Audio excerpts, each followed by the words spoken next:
누가복음 21장 1절에서 4절까지 말씀 우리 같이 읽도록 하겠습니다. 예수께서 눈을 들어 연목에 헌금 놓는 것을 보시고 또 어떤 가난한 과부의 둘에 놓는 것을 보시고 가라사대 내가 참으로 너희에게 말하노니 이 가난한 과부가 모든 사람보다 많이 넣었도다. 저들은 그 풍족한 중에서 헌금을 넣었거니와 이 과부는 그 부찬 중에서 자기에 있는 바 생활비 전부를 넣었느니라 하시니라. 아멘. 우리 누가복음 21장 1절 4절 말씀을 통해서 신자의 헌신, 특히 남김없는 헌신에 관한 제가 같이 그대를 나누고자 합니다. 원래 예수님께서 연복의 앞에 앉아 계시다가 사람들이 이렇게 연보를 넣는 것, 헌금을 넣는 것을 보시고 가난한 과부가 두 렙돈을 넣는 것을 보시고 이 여인이 가장 많이 넣었다라는 그런 말씀을 하십니다. 부자들은 자기 풍족한 중에서 헌금을 내었지만 이 가난한 과부는 자기 생활비 전부를 넣었다라고 말씀을 하십니다. 물론 이것이 한 이 과부에 대한 과부 연보에 대한 칭찬도 되겠지만 우리에게는 과연 이 연보라는 더 넓게 말하면 우리의 헌신이 어떤 헌신이 되어야 되느냐라는 그런 차원에서 오늘 본문의 말씀을 함께 생각해 보고자 합니다. 성경에는 이방의 뜰과 그 여인의 뜰 사이에 미문이라는 문이 있습니다. 미문은 아름다운 문이라고 하고요. 예수님이 앉으셨다가 그곳에는 연보개가 연보를 할 수 있는 13개의 그 나팔 모양의 그 나팔관과 같은 생긴 그런 모양의 연보개가 있었습니다. 그 중에 9개는 성전에서 쓰여지는 모든 비용을 담당하기 위한 그런 연보통이었고요. 그리고 넷은 빈민 구제를 위한 연보통이었습니다. 예를 들면 부자는 가는 곳마다 다 집어넣고 가죠. 근데 오늘 가난한 과부 같으면 넣어봤자 몇 군데 넣었겠습니까? 두 군데 딱 넣는 거야. 동전 2개밖에 없었으니까요.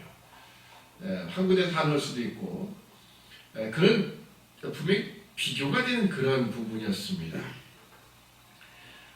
이 동전 2렙돈 정도면 오늘날 가치로 한 사람이 보면 500원짜리 동전 2개 이렇게 생각하시면 딱 우리가 쉽게 이해할 수 있을 것 같습니다.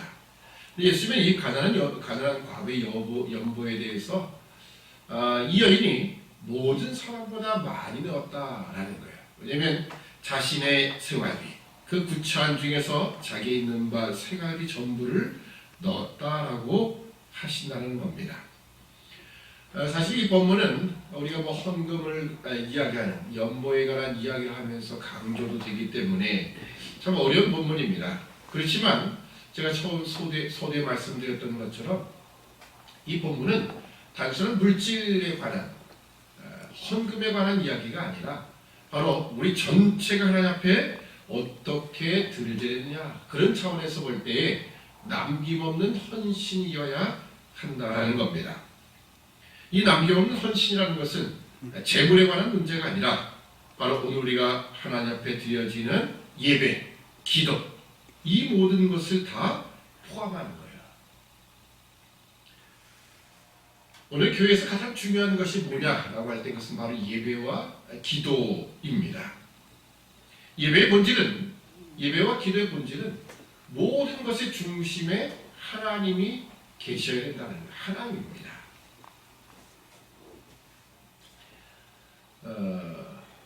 미국의 팀 켈러 목사님이 계신데 이제 제가 지금 읽고 있는 책이 팀 켈러를 읽는 중입니다라는 책입니다.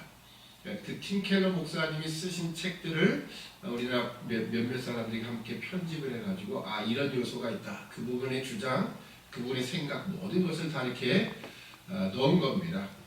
그 중에 이제 설교라는 문제, 그 팀 켈러 목사님은 7개의 주제를 가지고 팀 켈러 목사님 분석을 한 책인데 그 중에 설교 부분이 있었어요. 참 설교를 잘 하시는 분입니다. 또 복음주의고 개혁주의 설교라고 있고 그분의 설교는 강해 설교 이렇게 돼 있습니다. 강해 설교라는 것은 목사가 어떤 내가 이런 주제를 이야기하고 싶다. 주제에 설교하는 것이 아니라 성경을 본문을 가지고 계속 이어져 나가는 그런 설교라 이렇게 보시면 됩니다. 근데 강의 설교는 무조건 본문만 이어간다고 해서 강의 설교는 아니고요. 본문에 그 당시의 문맥과 상황에 맞는 모든 내용들을 전파하며 그리고 전달할 뿐만 아니라 오늘 그것이 우리가 어떻게 적용되는가라는 것까지 가야지 그래서 강의 설교다 하면 제가 아주 간단하게 말씀드린 그런 겁니다. 근데 이제 그분의 그 설교 가운데 가장 중심되는 부분이 뭐냐라고 했을 때 그리스도라고 하는 거였어요. 이게 뭐 저는 이견은 없습니다. 그리스도가 중심이 되는 것도 맞아요. 그걸 복음이라고 하니까요. 사도 바울이 내가 그리스도의 십자가에 못 박힌 것과 그렇죠? 그의 십자가 부활만을 내가 이야기하겠다라고 했던 것처럼 그리스도가 어떻게 보면 설교 중심이 되는 것도 맞습니다. 근데 저는 거기서 그러다 보니까 이제 그분이 설교하는 내용에 어떻게 그리스도를 다 보여줬는가. 구약 성경은 그리스도를 예언했다. 그리스도를 다 보여주고 있는 약속의 말씀이다. 신약의 마태복음, 마가 이 사복음서는 예수님이 이 땅에 오신 것을 구속을 이루신 것 그리고 다시 오실 예수님 저는 그렇게 이야기를 하지만 사실 구약 성경 안에 또는 다른 본문 안에 그리스도가 나타나지 않는 본문을 어떻게 그리스도를 다 표현해서 이야기할까 이제 그런 부분이 좀 궁금하게 됐고 그 내용을 쭉 봤는데 어떤 때는 너무 많이 갖다가 이렇게 그리스도를 붙이지 않는가라는 생각을 해보게 되었습니다. 그러면서 제가 하는 설교를 저는 이게 뭐라고 얘기를 주로 많이 했느냐 또 제가 하는 설교의 그 중심이 뭐냐라고 할 때 저는 하나님이다라고 저는 보거든요. 하나님 도대체 어떤 분이신가? 그리스도를 말할 때도 그리스도의 십자가를 이야기할 때도 하나님 도대체 어떤 분이시고 우리를 향해 어떤 사랑을 가지고 계시기에 그 독생자를 그 그리스도를 그 십자가에 그렇게 보내셨겠는가라고 하는 거죠. 저는 성경 전체를 보면서 성경 전체를 설교하면서 저는 하나님을 보여주려고 합니다. 물론 그 하나님이 우리에게 보여주신 또 우리에게 직접 보내주신 예수 그리스도가 분명히 들어가는 건 맞지만 구체적인 면에서 저는 하나님이다라고 저는 이렇게 보고 있거든요. 근데 이 팀 켈러 목사님은 전체적으로 예수 그리스도 물론 하나님을 이야기하겠지만 그리스도에 다 초점을 맞추셨더라고요. 어떤 건 너무나 그래서 이렇게까지 하는 것은 너무 무리가 아닌가 할 정도의 그런 부분이 좀 있긴 있더라고요. 우리가 저는 그렇습니다. 하나님 도대체 이 하나님이 어떠한 분이십니까? 그걸 할 때 우리는 진정한 예배를 드릴 수 있고 기도할 수 있다는 거예요. 왜냐하면 예수님도 그랬죠. 예수님이 그 세 가지 사탄에게 받은 유혹이 있었는데 그 세 번째 유혹이 이겁니다. 높은 산 꼭대기에 이 마귀가 사탄이 예수님을 데리고 올라가서는 천하만국의 영광을 보여주면서 내게 전하라. 그러면 이 천하만국의 영광을 내게 다 주겠다라고 합니다.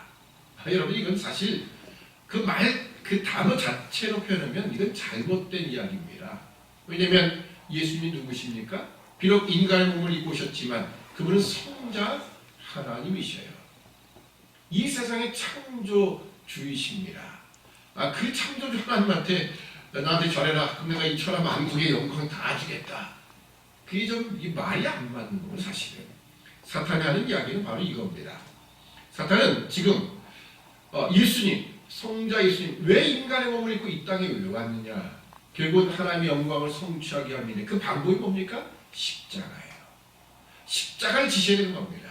근데 그 어려운 과정 그게 겪을 필요 없이 내가 나한테 절망하면 내가 그래 네가 원하는 네 백성 다 주마 이겁니다. 구속하고자 하는 그 모든 하나의 백성들 그를 위해서 십자가를 지시는 건데 그 어려운 과정 필요 없이 내게 절망하면 내가 쉽게 이루어 주겠다. 내가 다 줄게. 내가 포기하마 이런 것과 같은 거예요. 근데 그때 예수님이 뭐라고 하셨습니까? 사탄아 물러가라. 다만 하나님께 경배하고 그를 섬기라. 아멘. 바로 그 부분입니다. 그러니까 우리가 예수님도 말씀하셨듯이 예수님이 다만 그를 경배하고 섬겨야 된다. 왜냐하면 우리가 신앙하는 모든 것 예배당에 모이기도 하고 예배하는 모든 그러니까 우리가 신앙하는 행위가 예배에 집중되는 겁니다. 예배죠. 그리고 기도입니다. 하나님이 누구신가를 알고 그 하나님께 내 모든 것을 다 항복하기 위하여 오는 겁니다. 그것을 예수님이 보여주셨고, 그러니까 십자가의 죽음이라는 것은 물론 우리를 구속함도 있지만 하나님이 그러니까 하나님께 하나님 아버지께 대한 예수 그리스도 내가 그것을 충분히 항복하여 드릴 수 있다는 거예요. 하나님 아버지께 대한 예배 그것을 직접 십자가에서 보여주시는 겁니다. 우리가 기도를 해도 그렇습니다. 기도라는 것은 보통 우리는 기도 내가 필요한 것을 요구하는 쪽으로 자꾸 이렇게 생각을 하지만 기독교 또 성경이 말하는 기도는 조금 본질이 다릅니다. 물론 우리가 강구해야 될 것들 있어요. 뭐 그거 하지 말라는 것도 아니에요. 그렇지만 간구한다는 그 이면 속에는 뭡니까? 우리의 모든 필요들, 우리가 가장 필요한 모든 것들을 공급하신 분이 하나님이시다는 거죠. 그러니까 기도하는 겁니다. 옛날에 천지신명께 비나이다 어떤 신인지는 모르지만 그 기도하는 모습에는 내 정성만이 들어있죠. 내가 정성을 그러니까 혹시라도 신이 있다면 내 정성을 봐서 이렇게 지극 정성을 다하는데 이 지금 같은 경우에 겨울에는 겨울이 지났지만 겨울에 눈 내린 그때 딸기가 어딨겠습니까? 근데 딸기를 먹고 싶다라는 그 어머님의 그 병든 어머님의 그 소원을 드리기 위해서 천지신명께 그냥 한절 겼더니 산속에 들어갔더니 눈 속에서 딸기가 있더라. 그런 이야기가 아니고 오늘 기도와 예배 모든 것에 바로 하나님이 중심에 계셔야 되고 하나님이 바로 주인공이셔야 한다는 거예요. 이 경배와 찬양 지난번에 경배라는 책을 가지고 목사님께 함께 토론을 했었는데 경배와 찬양 그 중심 본질에는 아주 좋은 뜻이 있습니다. 어떤 뜻이냐면 바로 하나님 그 하나님이 마땅히 찬송과 영광을 받으셔야 되고 경배를 받으셔야 된다. 참 좋습니다. 근데 중요한 건 뭐냐면 그 하나님 누구신지 모르고 경배한다? 이건 말이 되질 않는 거예요. 하나님 누구신지를 알아야 진정한 경배가 나오지. 그렇지 않은 상태에서 하나님을 모르는 상태에서 찬양한다, 감동을 받는다. 그런 거예요. 결국 자기 자신이 감동받는 것만 초점이 되는 거죠. 감동을 주시는 대상 그 하나님이 아니라 내가 감동을 받았느냐 아니었냐 그 감동의 이벤트만 남게 된다는 겁니다. 사실 이게 제일 우려되는 부분이죠. 우리가 기도를 할 때도 기도가 하나님 앞이라는 그 마음을 늘 가지고 있어야 됩니다. 여러분의 간절함이 전달되는 것이 아니라 하나님의 자비로움을 확인하는 그 간절함이 되어야 되는 거예요. 근데 간증을 보면 내가 이렇게 해서 간절히 기도했더니 하나님 그걸 들어주셨더라. 그러니까 기도가 마치 간절함 자체도 기도가 응답되는 방법론이 되는 거예요. 우리가 간절히 기도할 때 하나님은 우리를 얼마나 불쌍히 여기시는가. 말이 안 되어도 우리를 찾아오셔서 응답하시는 하나님. 그렇죠. 아이가 어렸을 때는요 그냥 울기만 해도 밥을 주는 거예요. 젖꼭지를 물려주는 겁니다. 야 시간 안 됐어 참아 하고 때리는 부모는 없어요. 아기가 울면은 아이가 배가 고픈 겁니다. 먹은 지 얼마 안 됐는데 그래도 물려주는 거예요. 마치 그것과 같죠. 말이 안 돼도 찾아오시고 우리의 응답하시는 그 하나님이 도대체 어떤 분이시냐. 우리는 간절함으로 기도할 때도 그런 하나님을 우리가 발견해야 한다는 겁니다. 스바냐 3장 17절 말씀 보면 너희 하나님 여호와가 너희 가운데 계시니 그는 구원을 베푸실 전능자시다. 그가 너로 인하여 기쁨을 이기지 못하여 하시며 너를 잠잠히 사랑하시며 너로 인하여 즐거이 부르며 기뻐하시리라 하리라. 아멘. 우리를 볼 때 하나님이 기쁨을 이기지 못하여 하신다라는 거예요. 여러분, 그런 하나님 앞에 여러분이 서 있다는 느낌을 갖습니까? 우리는 하나님 앞에 나가는 기도할 때 보통은 다 문제가 생기고 도저히 해결돼서 그냥 그 앞에 가서 인상을 잔뜩 찌푸리가며 기도하는 것, 그것밖에 없는 것 같아요. 근데 하나님은 우리를 사랑하시되 잠잠히 사랑하시되 너를 인하여 기쁨을 이기지 못하여 하시는 그 하나님, 이 하나님을 우리가 알 때, 우리가 그 하나님을 사랑한다고 할 때 우리가 남겨놓는 것이 있어서는 안 된다. 그것이 바로 오늘 이 본문의 메시지입니다. 사랑한다 하면서, 그렇죠? 여러분이 과거에 어떤 여인을 사랑했다, 남자를 사랑했다, 남김없이 그냥 갖다 주죠. 우리 딸내미가 전에 한번 남자친구를, 지금은 없는데 그것도 고등학교 때 하여튼 엄청 혼난 적이 있어. 혼나는 것도 그냥 매를 나서 그런 건 아니고요. 남자친구 그래 사귀어라, 건전한 교제로 사귀어라. 이게 3개나 됐다고요. 옷을 10만 원짜리를 해줬어요. 돈도 없는 놈이. 그래서 막 열이 막 났죠, 우리 부부가. 아니, 얘가 정신이 나갔지. 자기 것도 못 입는 그 돈을 가지고, 그걸 가지고 몇 개월 지 용돈 모은 거 막 엄청 모은 걸 가지고 사준 거예요. 열이 이렇게 받더라고요. 아니, 그게 말이 되는 이야기냐. 물론 얼마 안 새기다가 또 헤어졌죠. 근데 그때는 감정이 어떻겠습니까? 그걸 줘도 아깝지 않다라는 것 아니겠습니까? 그러니까 우리가 사랑이라는 건 그런 것 같아요. 사랑이라는 건요, 물론 그것이 그 청소년 시기에 그냥 무슨 잠깐 지나가는 그런 것이라 할지라도 사랑한다면요 전혀 아까운 게 없는 거예요. 자기 수중에 돈이 그거밖에 없는 그 엄청난 금액이지만 그거 다 갖다 줘도 아깝지 않다, 이렇게 생각하는 거예요. 여러분, 단순히 물질에 관한 이야기가 아니라 우리가 하나님을 사랑한다, 그 하나님을 알고 섬긴다. 그 하나님은 어떤 분이시냐? 그 하나님은요, 자신의 것을 하나도 아끼지 않으시고 우리에게 내어주신 분이에요. 자기 아들을 아끼지 않으시고 우리에게 내어주신 그 하나님, 그 하나님을 우리가 알 때, 우리가 그 하나님을 사랑한다라고 할 때 남기고 사랑한다, 그건 말이 되지 않는다는 거예요. 이런 하나님이라면 그 아들이 그리하신 것처럼 나도 기꺼이 십자가를 지겠다. 이것은 마음속으로 무릎을 꿇는 이야기를 하는 겁니다. 이것이 바로 헌신이라 하는 겁니다.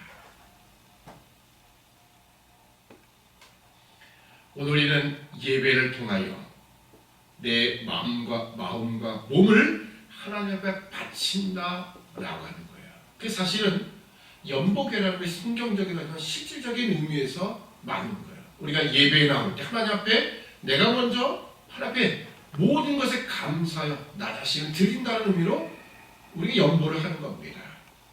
근데 보통은 이제 저도 그런 게 있었지만 잘한 교회도 그랬고요. 설교가 끝나면 이렇게 내민채를 돌려서 이렇게 설교 헌금을 할 때가 있습니다. 근데 그런 교회가 문제점이 뭐냐면, 물론 헌금이 많이 나오긴 하겠죠. 근데 목사님의 설교가 아주 은혜스러우면요, 연보가 더 많이 나옵니다. 근데 설교가 죽었다, 별로 은혜가 안 됐다면 그날은 헌금이 줄은 거예요. 이게 잘못된 거죠. 우리가 가지는 예배의 자세와 연보에 대한 인식 자체가 잘못된 거예요. 예배 나간다는 것은 하나님 앞에 나 자신을 드린다, 하나님의 그 놀라운 사랑과 은혜를 내가 감사함으로 나 자신을 드립니다라는 의미로 우리 연보를 하는 겁니다. 그러면서 분명히 달라질 필요가 있지요. 오늘 우리의 봉헌 자세는 분명히 달라져야 할 것입니다. 과거 구약의 연번은 주로 11조와 제사 때 바치는 제물이었습니다. 물론 11조에는 소산의 11조도 있지만 3년마다 드리는 또 11조가 따로 있었고요. 뭐 그런 11조들, 그런 것이 신약 시대로 오면 같은 공동체, 초대교회 공동체가 함께 나누는 의미가 분명히 있었습니다. 그러니까 부자들은 함께 나와서 실제로 삶의 모든 터전을 잃어버린 그 가난한 성도들과 함께 나눈다는 의미. 그래서 바나바 같은 사람이 자기 재산을 다 팔아서 사도들 앞에 가져오고 그것을 가지고 같이 나눠 쓰는 그런 모습들이 있었습니다. 근데 오늘날 연번, 오늘 현대교회는 어떠냐?